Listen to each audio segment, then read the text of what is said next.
I'm not the only kid who grew up this way. Surrounded by people who used to say that rhyme about sticks and stones.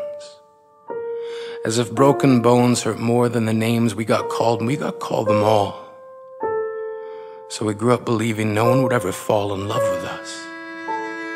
That we'd be lonely forever. That we'd never meet someone to make us feel like the sun was something they built for us in their tool shed. So broken heartstrings bled the blues as we tried to empty ourselves so we would feel nothing. Don't tell me that hurts less than a broken bone. That an ingrown life is something surgeons can cut away. That there's no way for it to metastasize, it does. Started therapy in 8th grade.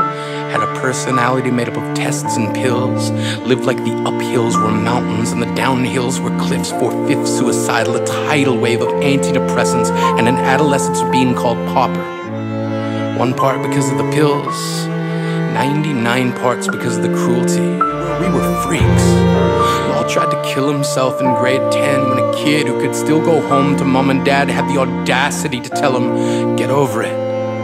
As if depression is something that can be remedied by any of the contents found in a first aid kit. To this day, he's a stick of TNT lit from both ends. Could describe to in detail the way the sky bends in the moments before it's about to fall. And despite an army of friends who all call him an inspiration, he remains a conversation piece between people who can't understand.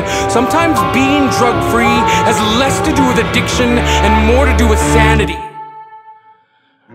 We weren't the only kids who grew up this way. To this day, kids are still being called names. The classics were, hey stupid, hey spaz. Seems like every school has an arsenal of names getting updated every year. And if a kid breaks in a school and no one around chooses to hear, do they make a sound? Or they just background noise from a soundtrack stuck on repeat when people say things like kids can be cruel?